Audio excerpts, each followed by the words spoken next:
more time. Well, good morning, everybody.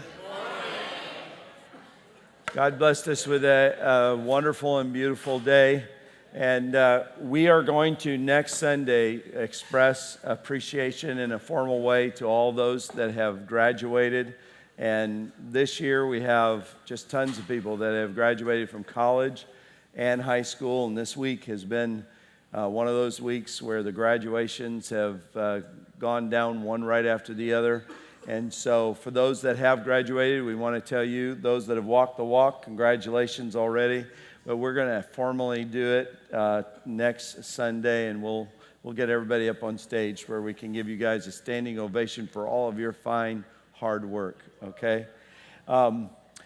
Most of you know that I describe myself as somebody that has a humor handicap.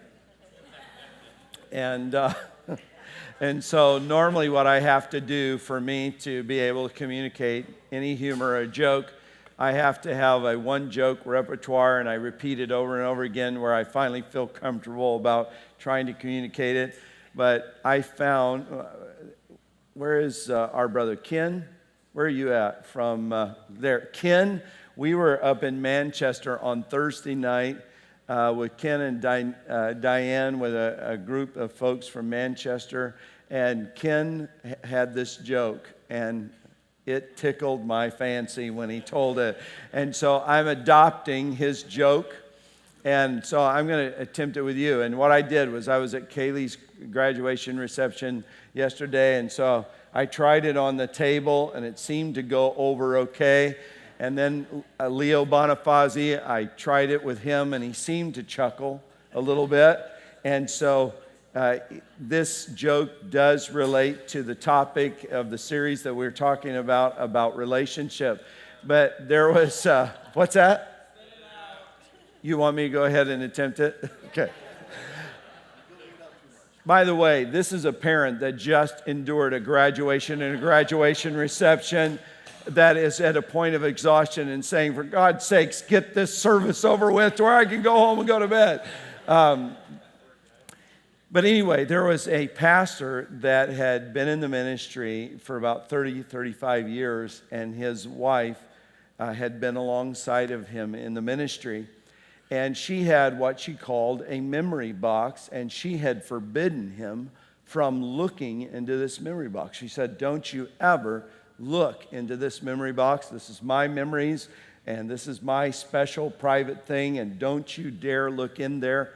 And so she went on a trip one day, and he was cleaning in the closet while she was away, and he discovered this memory box. And as a man, he looks both ways to see if she was going to surprise him. And then she opens it up and looks in the memory box, and 3 eggs and an envelope with $3,000 in it.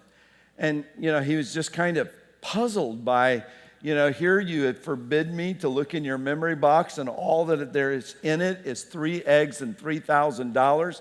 I don't get it, but you said not to look in it, and now I'm so curious, I've got to ask her about it. So she comes back from the trip.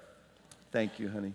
She comes back from the trip, and he says, I've got something I need to confess to you, and I'm not proud of it, but curiosity killed the cat. I looked in your memory box, and I am so sorry. And she says, well, I didn't want you to look in that, but I forgive you. And he goes, well, now you have to explain to me why the 3 eggs and the $3,000. I just don't understand it, why you would forbid me, and then the content of it. And she says, well, to be honest with you, and that's why I told you not to look into it. I didn't want to have to explain myself. But she said, I've been in the ministry with you for 30 years, and I've listened to a lot of your sermons. And she says, every time that you've just bombed in giving a sermon, I have put an egg in the box. Every time you've laid an egg of a sermon, I've just put an egg in the box. And so immediately he just steps back and kind of puffs up with pride and going, 35 years in the ministry and only 3 eggs in the box? Not bad. And he says, but that doesn't explain the money. And she said, well, you didn't let me finish, honey. She says, whenever I get a dozen, I sell them and put money in the envelope.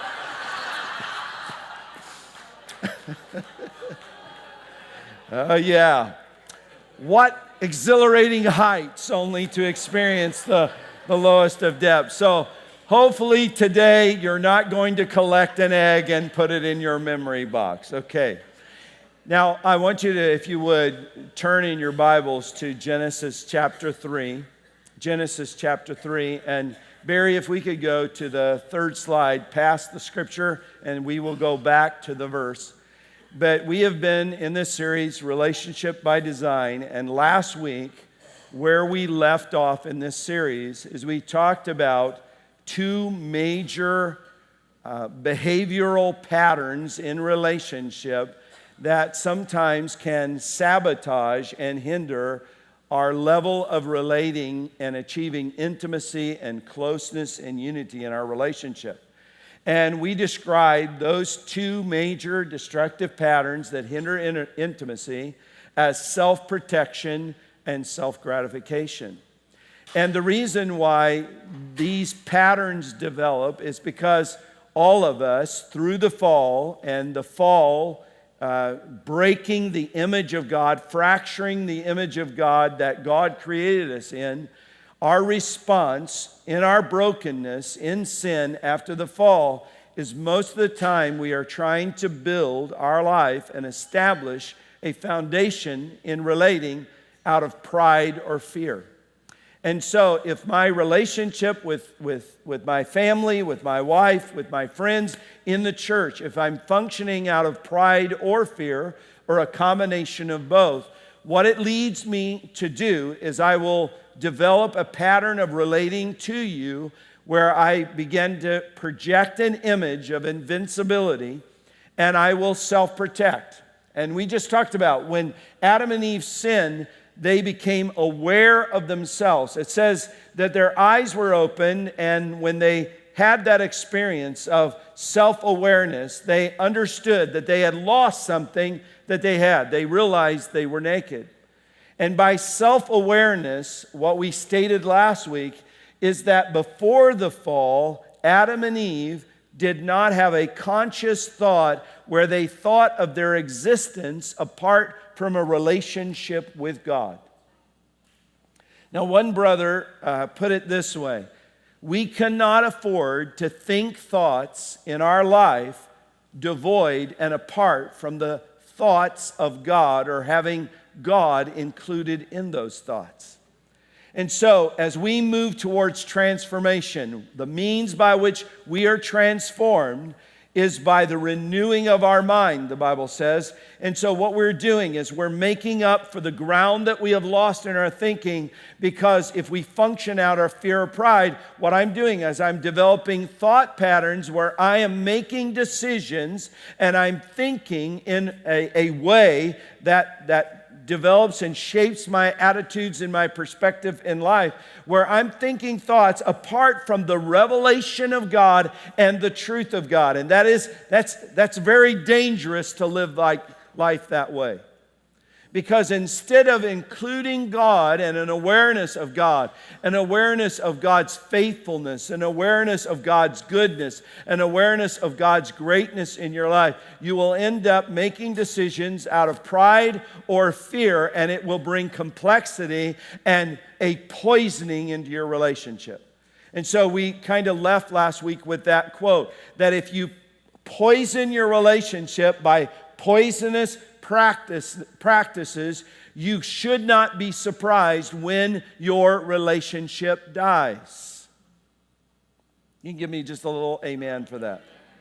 And so what we want to do is we want to have right thinking that creates right attitudes that help us develop right practices where we introduce life in our relationship. We build towards life. We're leading and living life out of the wellspring of emotional and spiritual health. And what we do is we end up sharing the glory of God. We end up sharing love and life and impart life to each other. And we begin to build each other up, encouraging, edifying each other up. And then it moves into greater realms of glory and life and love. And then the result of all that is it brings us closer and closer together because I'm not afraid of you. I don't have to run from you. I don't have to isolate from you. I don't have to try to escape from you. But when we have relational experience and encounter and it's positive, what it does is it attracts me to you. It does not repel me from you. And so God really wants us to lay a foundation, not of pride or fear and the effects of pride and fear, but He wants us to lay foundations in our relationship of faith, hope, and love. Can we say that all together? Faith, hope, and love. That the foundation that I live from and that I live out of is faith, hope, and love. I believe anything can happen at any time because God is so good, God is so great, God is so faithful. God can do amazing and miraculous things in the relationships that I have in my life. Now let's talk a little bit about self-protection and self-gratification. Last week we talked about how when I self-protect, the greatest characteristic that I know that I'm functioning in a spirit of pride or arrogance and self-protection is when I cannot admit that I have any inadequacies or that I am the source or cause of the problems in my relationship. And so we said last week, if something is wrong in my relationship, self-protection leads me to believe. Pride deceives me. It seduces me to believe that I cannot be the problem. Let's go on to self-gratification. Self-gratification says that I recognize my inadequacies. The fall left us all broken, didn't it? And God is restoring that broken image in the grace of God and through the truth of God. God is restoring that brokenness, but pride won't allow me to admit that I have brokenness. But self-gratification, a foundation of fear, says I recognize my inadequacies and I look around at other people and I go, listen, I'm broken and I need what you have, and you inspire me by how you live and the life that you have. And so what I need is I need you to supplement my inadequacies, and I use others in an attempt to make myself happy. Fear says, I need you to make me happy. I will do whatever it takes to make you make me happy. Both of these foundations, fear and pride, or fear or pride, lead to poisoning our relationships. Now, we're going to cover the issue of self-protection today, and we're going to break it down a little more. So I want you to go with me to Genesis chapter 3. And again, Adam and Eve, when their eyes were open and they realized they had lost the glory of God, and now they're starting to think in terms where God is no longer in the picture, and they feel isolated. They feel alone now as God's presence has been withdrawn from them. And they sense that aloneness, that apartness, and that separation from God.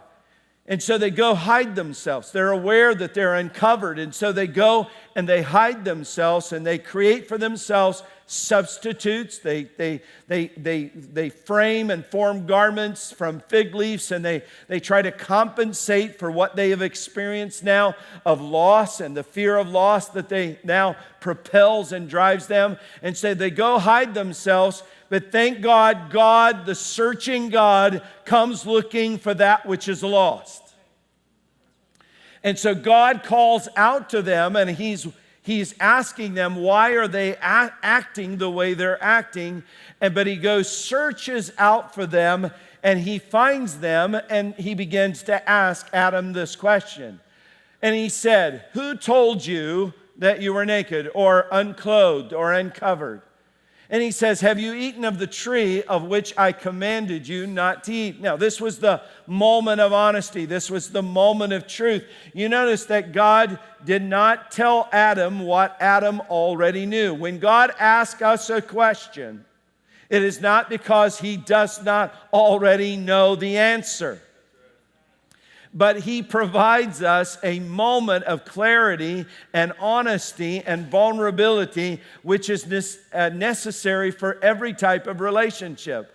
And so in my own family, when I tried to have conversations of honesty with my kids. What I will do, I may know what they have already done, but it becomes a moment where I want this to be a teaching moment, a learning experience. So I will ask them, did you break the window? And then they have that moment of telling me, no, it was not.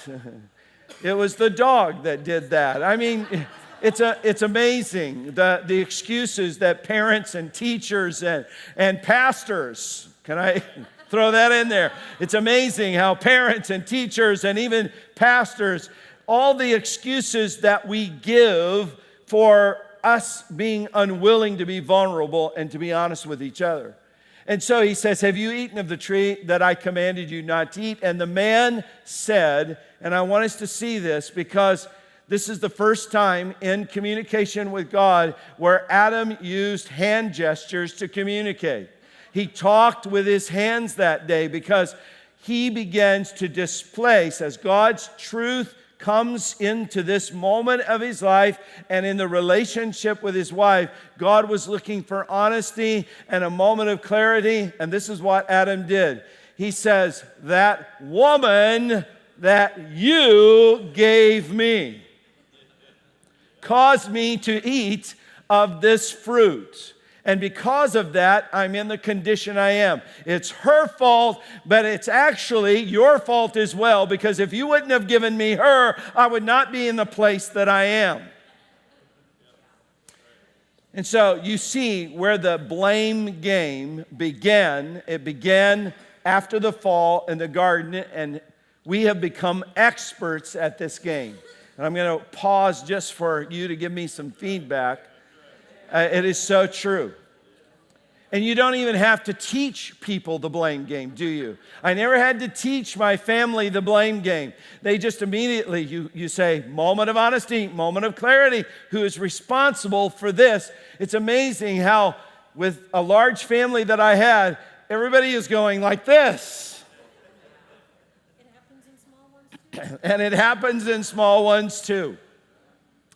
And so that as the finger is pointed towards Eve, Eve is not going to take the blame for this because she turns around and thus read her response. Then the Lord said to the woman, what is this that you have done? And the woman said, the serpent deceived me and I ate. And so it's the animal's fault. Now you know you're getting in desperate situations when the pets in the garden begin to get blamed for what's happening in your home, right? But this is what happened. There was this chain of blame that began to occur in the garden.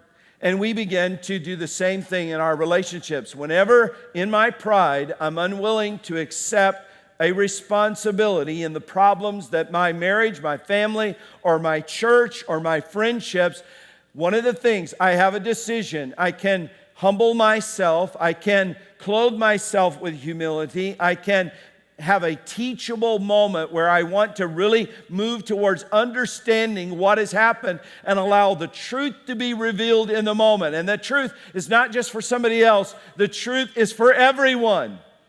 God has something to say. God has something to speak to us, and it's for all of us. And I boldly want to declare this. Because sometimes, as I've counseled with people and people have been wounded and they've been hurt in real time in a situation, and somebody is at fault for triggering a situation in a family or in a marriage or in a church, and they started the initiation sequence where things went from, good to bad or bad to worse. But listen, the transgressor and our reaction to the trespass and the transgressor, each of us have equal responsibility.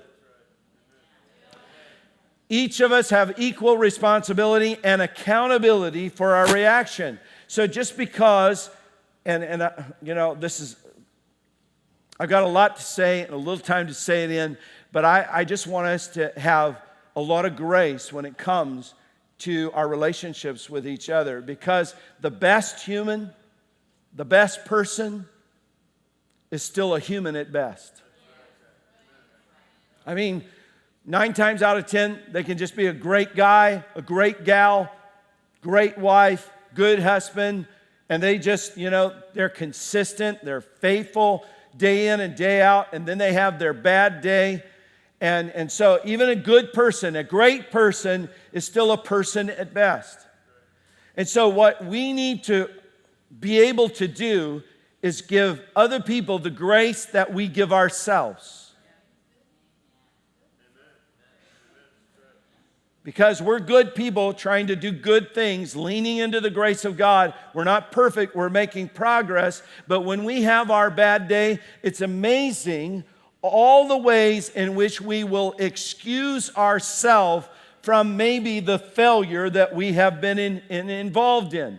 And so I said we have excuses, the way we excuse ourselves. And so this morning I joked about Carmen bought these shades for our basement. We had remodeled our basement of our home. And literally, we've been in our home since last August. And I promised her that I would remodel the basement and get it done to where we could enjoy it while we live in it instead of finish it right before we sell it. You know what I'm talking about. I'm talking about you. I'm talking about me. We have never lived in any of our homes where it was not in a state of construction with missing trim, missing something, missing whatever. And so finally, when we moved here and we were able to get this house, I told her, I said, honey, babe, I am not going to do what I've done before. I have great vigor to start things, but it's in the finishing of the details. So I love to frame walls, and I love to hang big sheets of sheetrock because it covers a multitude of sin. Like a frame wall that's not quite straight. But anyway, sheetrock covers a multitude of sin. But what happens is then it's in that mudding and taping stuff. And the sanding and the resanding and, I sanded too much. Now I have to start the mudding process all over again. It's insane, whoever invented that construction process. And who wants to clean up all the sanding and vacuuming? And your wife goes, you're ruining another one of my vacuums, So I tell her, I don't want to ruin the vacuum, so I'm not going to sand, honey. So we have gone through this where every home we've ever lived in, there's always been a room or a part of the house that is the dream part. And so because I love to dream. And so what I'll do is I'll just tell her, honey, we could do this. And she looks at me and she kindly looks at me and she's like, you're such a dreamer. You live in such a fantasy world. Why don't you finish the rest of the house before we deconstruct all of it, and redo it. But I love the beginning, the initiation process, but it's in the follow through. Well, I told her, I said, I'm gonna get in it. We're gonna get done. We'll even hire people. We'll do this. And so we got most of it done. But then there's this little finishing details of putting the shades up and the windows downstairs. And so she went and got them. She measured them. She got them cut. And now they're setting inside these 2 window wells. And every day that I go down in the basement and I look in that and I go, I'm going to get to you. You're talking to me. I'm hearing voices. I will get to you. And so it's been since last August, and now we're right at the steps of June, right? And so finally, her dad and mom are coming for a visit last week and a half ago.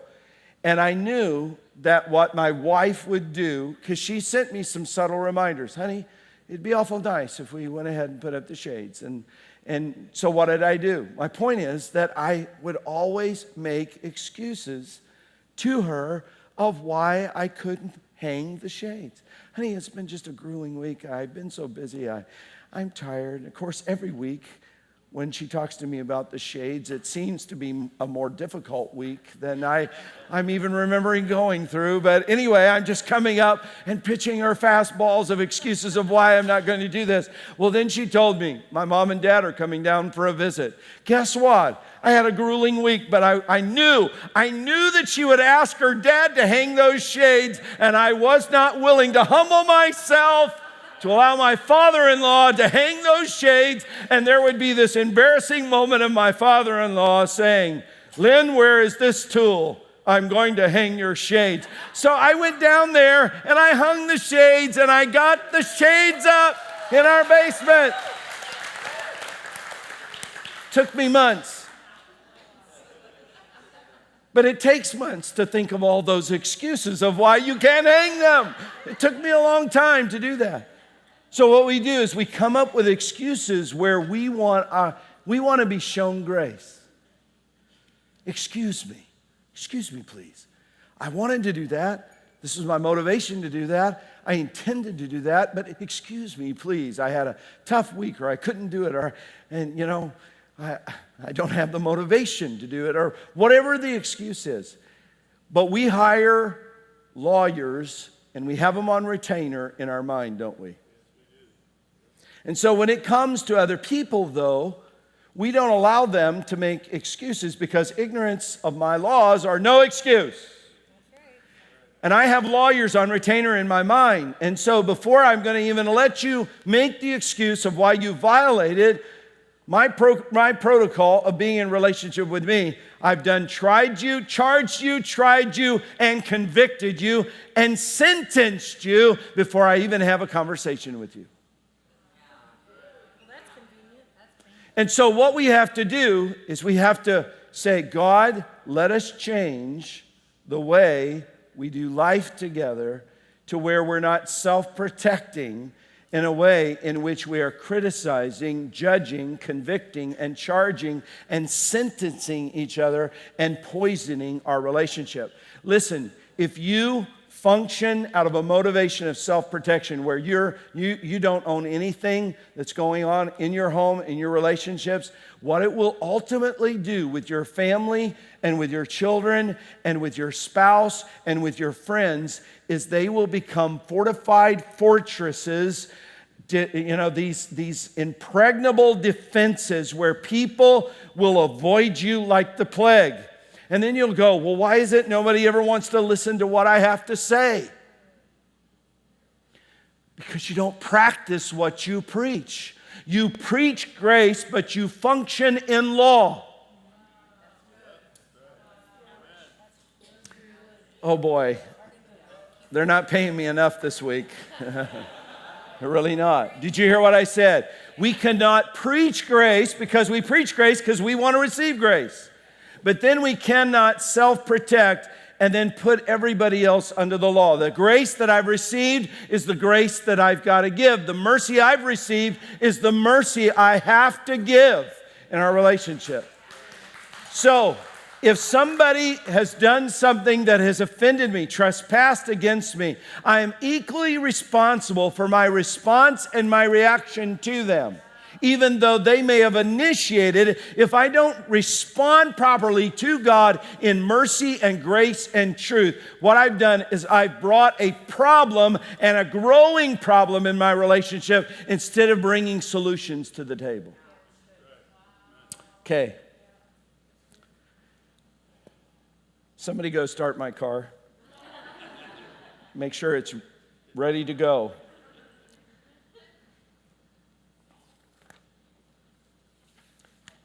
Now, it's easy to blame others when things are broken. The hard part is recognizing the part that I play in it. My response to offense is as important as the offense itself. And so, life is messy. Again, the best person is still just a person at best. And so, we need to understand we live in a very broken world. And accidents happen, don't they? Things get lost. Things get lost. I'm going to say that again. Things simply get misplaced and lost. And I can't tell you how many times that I have played the blame game by misplacing something, and immediately, guess what I do? The lawyers in my mind have already had a jury trial, and the jury has come back and convicted Carmen of misplacing this tool that I knew exactly where I left it in the garage. Everybody say amen.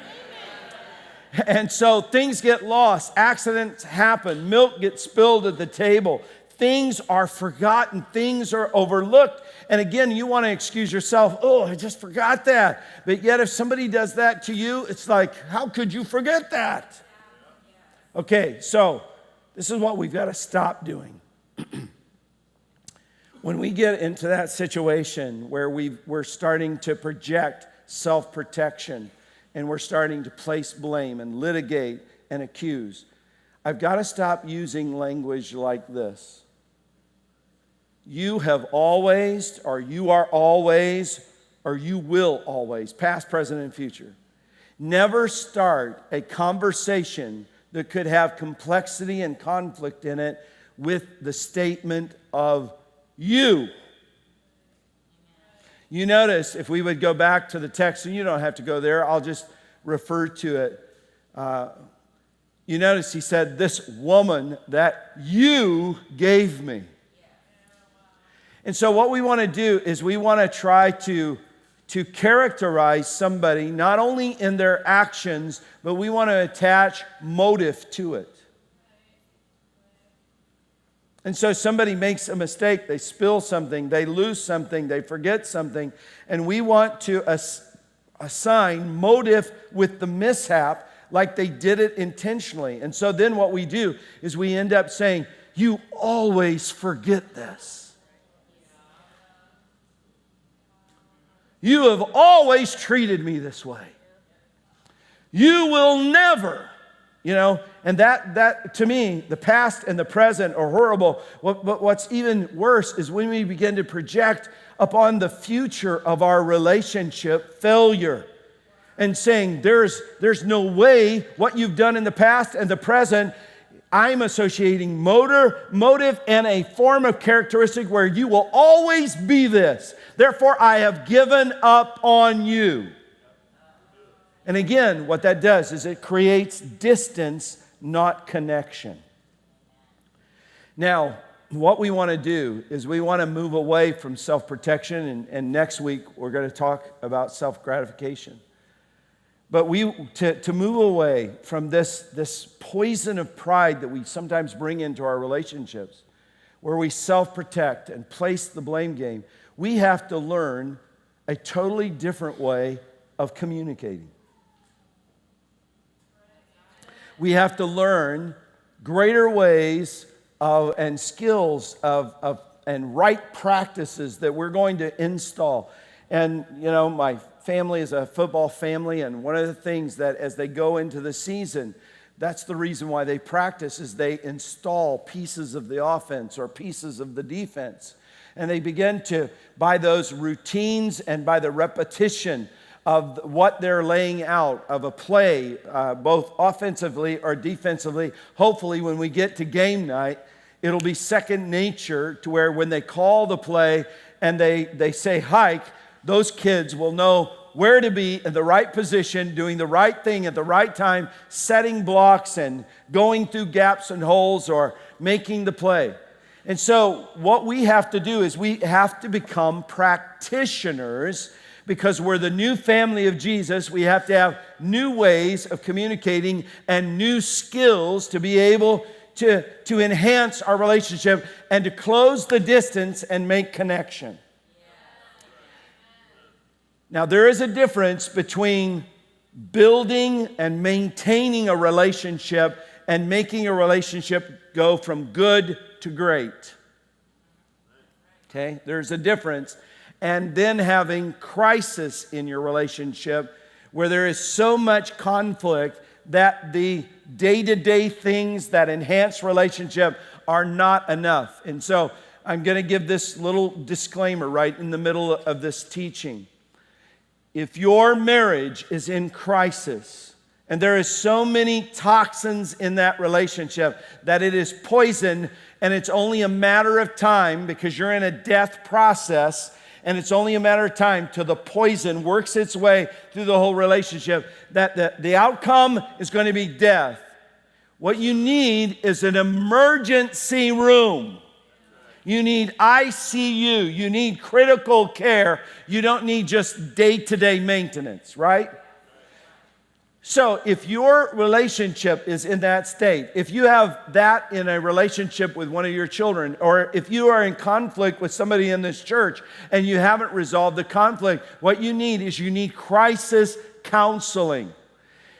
Now, this is the tragedy that over the years, I've watched this. I've had sisters come into my office or call me on the phone, and they have wept and they've cried about the state of their relationship.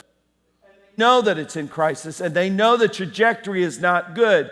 But then I'll say, well, I'll be glad to begin to meet with you guys as a couple and begin couples counseling. And they have cried and wept over the fact that they couldn't get their husband in the room with them.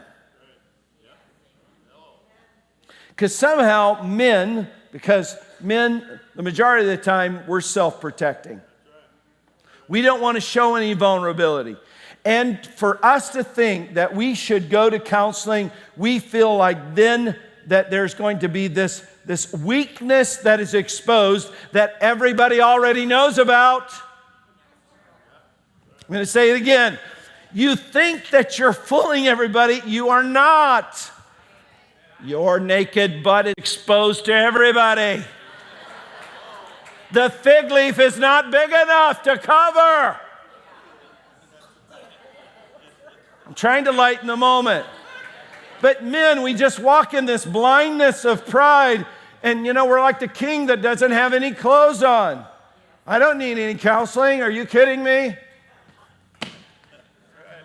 And then when it's a disaster and it ends, they come back to me and they go, I didn't know she was unhappy. And I want to go, how? The spirit, come out of him, you spirit of stupid, come out.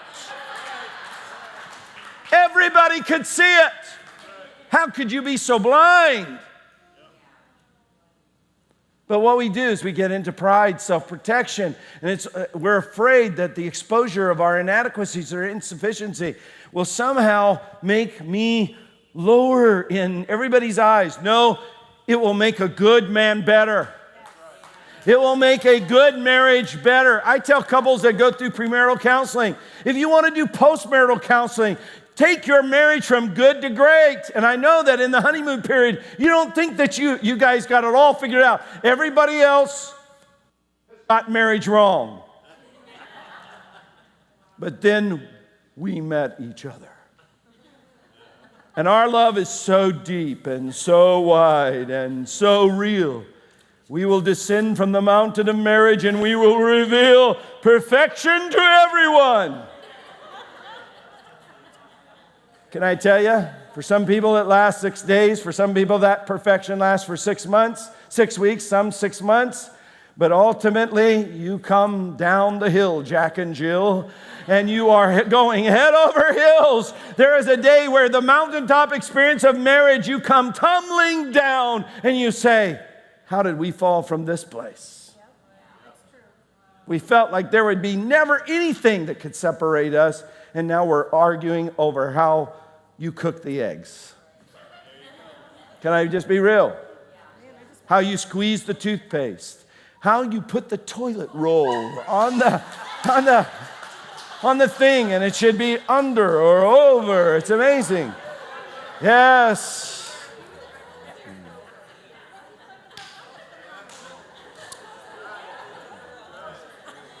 And we will go there. We did it in the first service. We will go there. That thing that, it's a bane to my wife's existence. But it's like,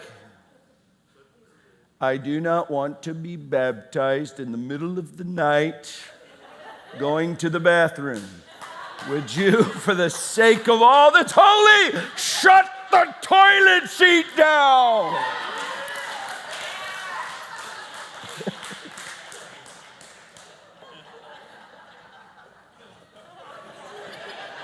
Sure thing, honey.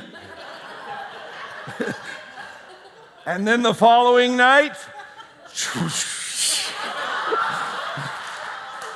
what did you expect me to do? Remember that when I'm half unconscious?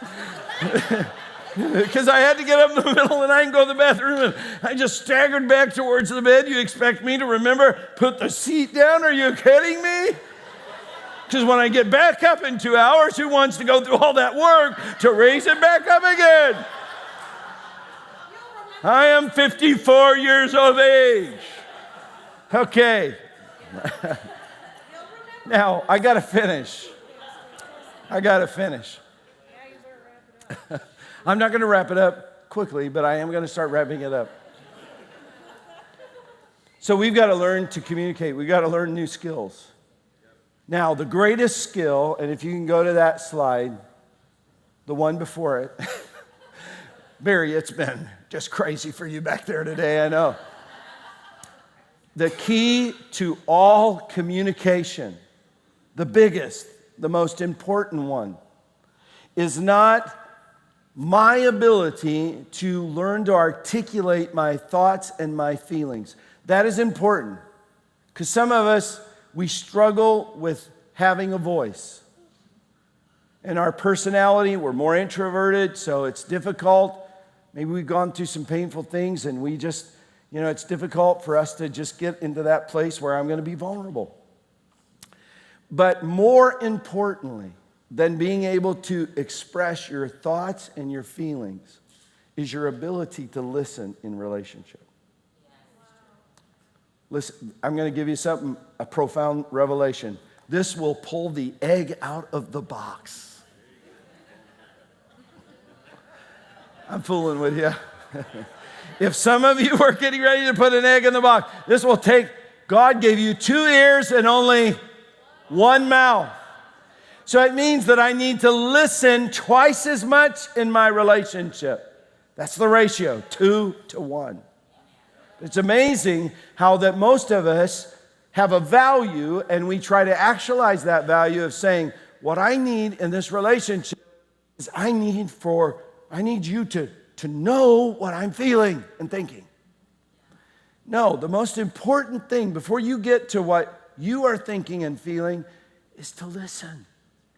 Now, I want Carmen to come on the stage.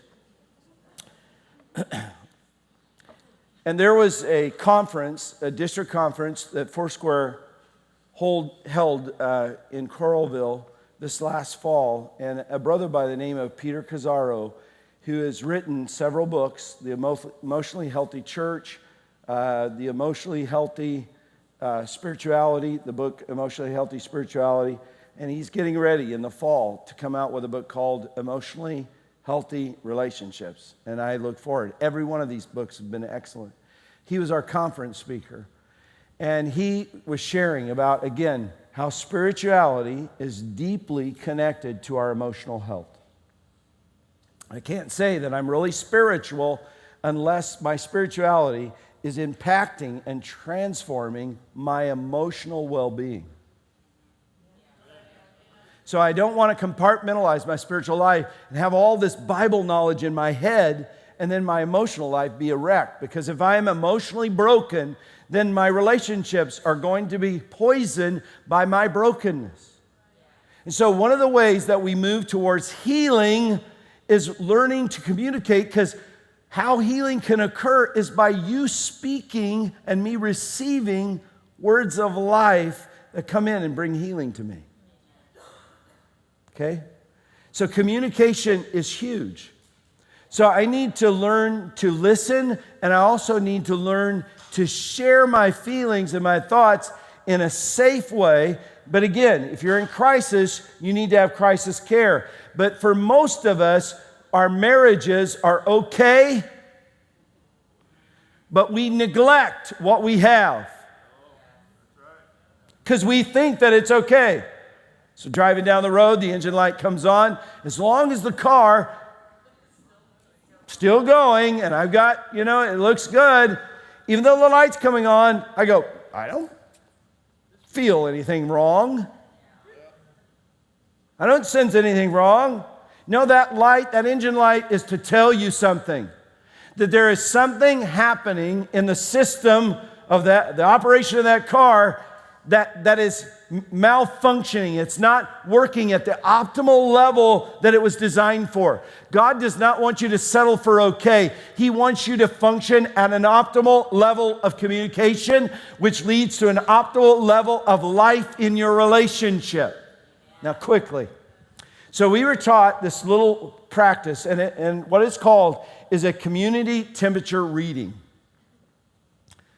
And so if I want to check, sometimes if one of my kids is sickly, I'll stick a thermometer in their mouth because I want to know, are you running a fever? And so what we have to do is we have to kind of check the temperature of our relationship. Hot or cold, baby? They're hot. Okay. Woo, I just felt the Lord. And she said that. So this is what I want to encourage you to do. Every week. Everybody say every week. And if getting into the routine and the practice, because again, new skills, new language leads to new levels of relating that bring us in communion together. And so I want to encourage you to introduce in every sphere of your relationship. I've started doing this, trying to, with my kids, as well as I want to do this more with my wife. But just kind of looking at them face to face. We're a people where we don't do things face to face anymore. How paradoxical that Facebook is called Facebook. We do relationship at a distance. And you know, in our culture, everybody loves to text. And texting is such a weak form of communication because it doesn't, I don't know the emotions in which that is said. I can't see body language, facial expressions. And so literally, my wife has sent me some text and I'm getting ticked. Why she got an attitude with me over this? And then I call her, you sent me this text and what are you saying by this? Well, I meant this. And I'll go, oh, you love me. That's great. Something got lost in the translation, in the transceiver, right? Interpreting and filtering her communication with me through my world of fears and pride. Okay, so we've got to, I'm on social media, I text, but there is nothing that can replace face-to-face, sitting down, eyeball to eyeball. Because I can... You can't see his eyebrows. You'll have over here. Yeah. And sometimes she has trouble seeing my eyes because I have shades. But anyway, when we do eyeball to eyeball, and I just sat down with her, he gives us 5 areas that when we have communication, we need to cover these bases every week with each other. And I want to give them to you quickly because we want to go have a Memorial Day weekend and celebration and a beautiful day out today. Okay, the first thing that he says that we have to start with, and this is echoes of what I taught out of Philippians. When you start a communication, because you know you're going to cover things that could be concerns and worries and complaints and conflict, what you want to do is you want to begin that time of communication by expressing appreciation and those things that are exciting moments that are going on in your life.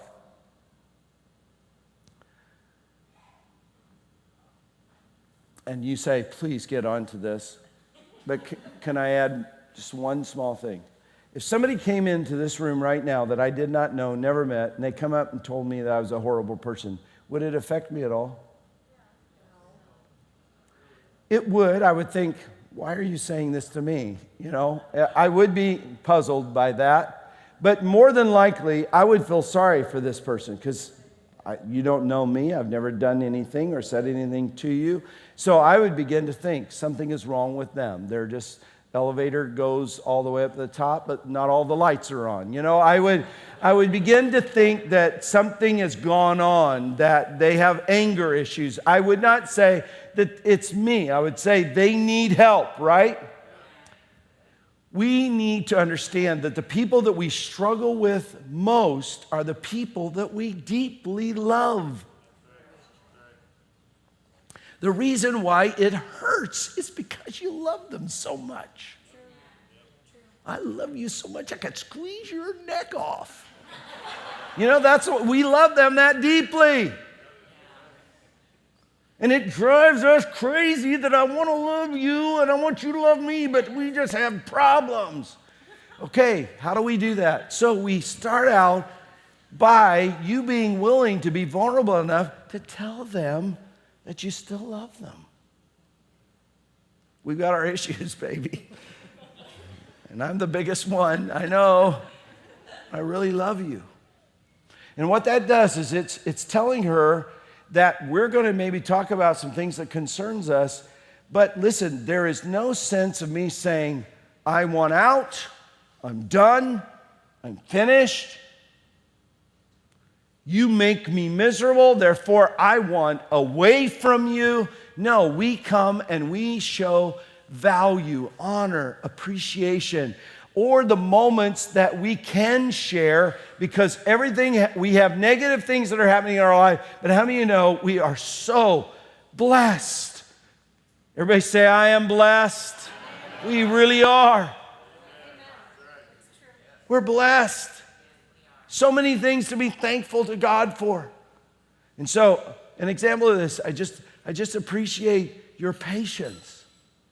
I appreciate your sacrifice, how you demonstrate a sacrificial lifestyle for loving me and our family and our kids. I just want you to know how much I love you, and I appreciate you. I appreciate how you have an attention to small things to make sure that my life doesn't get too complex. And so, here it goes, a small thing. Every day I walk down my steps, except this morning. No, just kidding. I didn't make the coffee this morning. But you know what? 9 times out of 10, I walk down the steps. She has a mug there waiting for me. She has the coffee. She has the creamer. And as I walk down in a partial comatose state, this is a little thing that she does for me to say, I care about you. Everybody say, it's the little things that matter. It really is. So I want to express my appreciations. Now, once you do that, you impart honor and glory and appreciation and value upon each other. Now I can start talking about the things that concerns me. Now again, we're not going to talk about life-threatening relational things. That's for crisis counseling. But there could be a number of things that concern me. And, I had one of these last month, and so I wrote this down as my example. I could say to her, honey, I want to just go from what I appreciate, that I want to talk about some things that concern me. Is that okay? Yes. And so ask permission, right, to go there. Because they may say, listen, this is risky, and I don't want to self-protect, and I don't want to become defensive. And so, or I have some fears and concerns of where this is going to go. So I need to ask her, can I express some concerns to you? Is that okay? If she gives me permission, then I can say, last month I was puzzled why you didn't call me. Because that's an inside joke here in this church. My wife didn't let me know that she had arrived safely in Albuquerque, New Mexico. And so anyway, but you notice the language that I use. I don't make it as an accusation where I say, you didn't call me and you never communicate to me the way you should. I mean, that's going to lead to death, not life. So if I change the way I say and I go, honey, I'm concerned or I'm puzzled. Everybody say, I'm puzzled. Because you're a mystery woman, and I'm trying to figure you out. But I'm puzzled why you didn't call. Now, the reason why she didn't call, and this provides the opportunity for her to tell me. She said, I did call you when I arrived to the airport. But it was 1 o'clock before I got to the hotel room. And I didn't want to interrupt your sleep. So that communication was her trying to say, he's got an early morning meeting, which I did at 6:30 the following morning. She didn't want to interrupt my sleep. She was actually caring for me. She wasn't trying to be secretive or to deny me that comfort of knowing, because I've reached the airport. Okay, let's go to the next one. Complaints and possible solutions. And this is where we start with new language, new terminology. This is where I begin to say, I notice and I would prefer. I notice, Lynn, that you put the dishes in the sink. Big boy. That was a step from the table to the sink. But I would prefer that you put them in the... Let's say it together. I would prefer that you put them in the dishwasher. So that would be an example of if there's something that's irritating. I noticed that after our last temperature reading that I talked to you about the toilet seat being up, I noticed that it was still in the upright position. I would prefer that every time that you use it, you would put it back down. Okay, now, then there is new information, and I gotta go jet fast. We live in a day where we're going at such a pace. Many times our miscommunication is based upon our lack of communicating new information to each other. And so we mean to communicate to our spouse, oh, I made a plan, I made a decision, and I'll inform her about it later. But then when you finally inform her, it is on the day in which you've already made the plan and you knew about this 2 weeks ago. Yep, not good. Not good. So what we want to do is doing our temperature reading, we want to be able to catch up with new information, and it keeps you from forgetting things that you should be communicating, but you include in this temperature reading an opportunity to share new information. Honey, do you have new information you need to share with me? The boys left and I have Josh's key. So we have a key to the car. Okay, wonderful. So our kids are on the way to Wisconsin because we're going to go up there and celebrate your mom. I'm excited about that, your mom's 75th anniversary. Birthday. And so... I'm a man. She understands that. Totally got that. Okay, so 75th, so I'm excited. We're going to go celebrate your mom. And the kids have already got on the road because they want to go see cousins early. But they did leave us a car key to where we will not be stranded here during your mom's birthday. Yes. Wonderful. So, new information. We have keys, thank God. Now, we finished the temperature reading by the way we started out. We put bookends to this. We start out with honor, appreciation, value, and love, and we finish it with the best and most hopeful wishes of what we see about our future together. And this is where I just tell you, thank you for being able to have this moment in which we can connect and have connection. Expressing that about the toilet seat again. Keep repeating that to me. Don't go to the hardware store and get that 10-pound mallet, okay? Please, be more patient with me, honey, okay? But this is where I begin to say, I believe in us. I'm in this for the long haul till death do us part. I love you. Our relationship is worth living for, and we're dying for.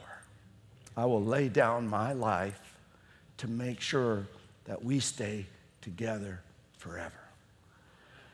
And when we start doing that, and you start doing that kind of stuff every week, watch out how God will change your relationship. Now,